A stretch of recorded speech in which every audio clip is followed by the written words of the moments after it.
There are a variety of different ways to tell the story of Hanukkah, and many different messages can be gleaned from the story. There are universal messages and there are national messages.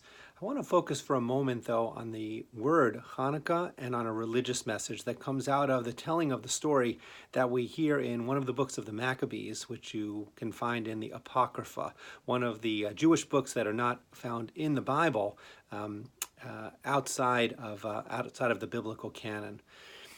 The story, which you know, and actually which is found in the book of the Maccabees, first book of the Maccabees, is that Antiochus, or Antiochus as he's called in his Greek-sounding pronunciation, forbids the Jewish people from practicing Judaism.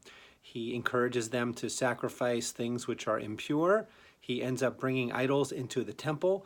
He mostly discourages us from practicing Judaism, from keeping kosher, from circumcising our children, our sons, with Brit Milah.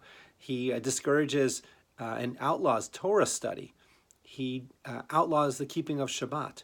All of these religious practices, all of these mitzvot are what is pushed aside and forbidden by Antiochus.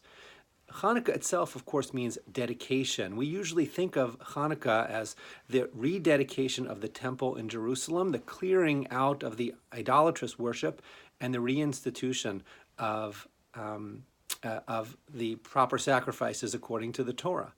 But if we connect this idea of what was forbidden, those things that Antiochus wanted to take away from us, it seems reasonable to think that Hanukkah, each year as we celebrate it, is an opportunity for us to think about rededicating ourselves to the mitzvot, to this study of Torah, to the practice of Shabbat and Kashrut and other mitzvot.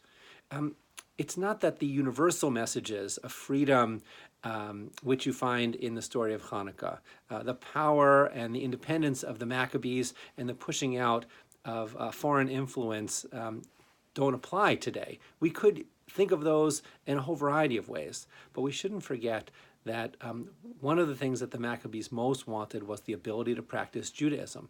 And shouldn't we today, and each year as we think about Hanukkah, think about how we can enhance our practice of the mitzvot and the learning of Torah? I hope you have a wonderful, happy, and freilich Hanukkah.